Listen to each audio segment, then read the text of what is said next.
Rabbi इरहमहुमा कमा रब्बयानी सगीरा।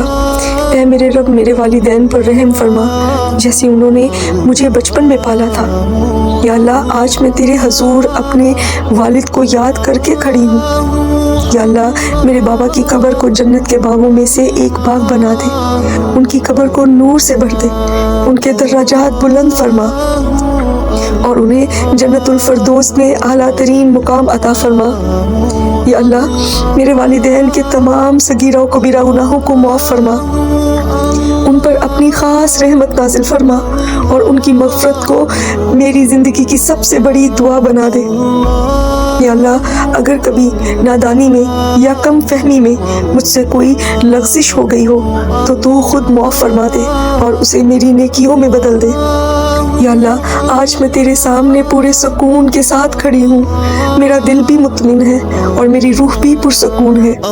या अल्लाह, मुझे इस बात की कोई परवाह नहीं कि लोग मेरे बारे में क्या सोचते हैं, मुझे इस बात की भी कोई फिक्र नहीं कि लोग क्या कहेंगे।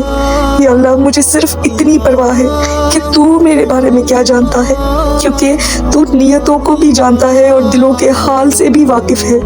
या अल्लाह, मुझे लोगों को सफाइयाँ देने की ज़रूरत नहीं कि मैं अपने वालिदैन से कितनी मोहब्बत करती हूँ, बस तू गवाह रहना कि मैंने हमेशा अपने वालिदैन के साथ हुस्ने सलूक किया। या अल्लाह, तू गवाह रहना कि मैंने अपने वालिदैन की जिम्मेदारियों को अपनी ताकत के मुताबिक पूरा किया और अपनी छोटी बहनों को बेटियों की तरह चाहा, उनकी जिम्मेदारियों को अमानत समझ कर निभाया।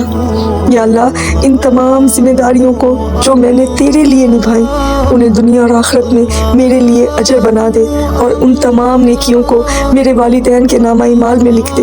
या अल्लाह, इस दुआ को मेरे लिए सदका जारिया बना दे और मेरे दुनिया से जाने के बाद भी तू गवाह रहना कि मैंने अपने वालिदैन से हमेशा मोहब्बत की और उनका हक अदा करने की कोशिश की।